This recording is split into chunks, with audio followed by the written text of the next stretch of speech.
બનાસકાંઠા જિલ્લાના દિયોદર પંથકમાં ગરમીના તાપમાનમાં પારો ગગડતા ઠંડીમાં વધારો જોવા મળ્યો હતો। દિયોદર પંથકમાં ફૂલ ગુલાબી ઠંડીના ચમકારાને લઈને લોકોએ તાપણાનો સહારો લીધો હતો, તો બીજી બાજુ ચાની ચૂસકી પણ માણી હતી।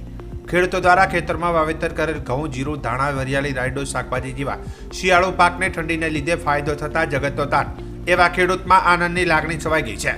ઠંડીના લીધે ગરમીનું પ્રમાણ ઘટતા ખેતરોમાં ઉભેલા શિયાળુ પાક ખીલેલો જોવા મળી રહ્યો છે, તેને લીધે પાકને ફાયદો થાય છે।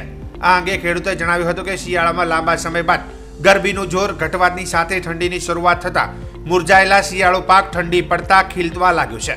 આનાથી પાકની વૃદ્ધિ થશે અને પાકને ફાયદો થાય અને ઉતારો સારો મળે અને રોગ પર પાક પર આવતો નથી, તેથી ખેડૂતોમાં આનંદની લાગણી છવાઈ ગઈ છે। આમ શિયાળાની ઠંડી વધતા પાકને અનેક ફાયદાઓ થાય છે। અંદર ઠંડીનો પારો આજે વધારે છે। ઠંડી હોવાના કારણે ખેતીવાડીની અંદર પાકમાં સારું ઉપજ મળે છે। સારો જેવા કે ઘઉં છે, રાયડો છે,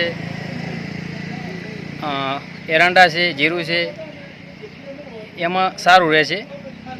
અને ઠંડીનો પારો 2 દિવસની અંદર વધવાથી લોકો તાપણા પણ કરે છે અને ઠંડી એક શિયાળુ પાક માટે સારી છે।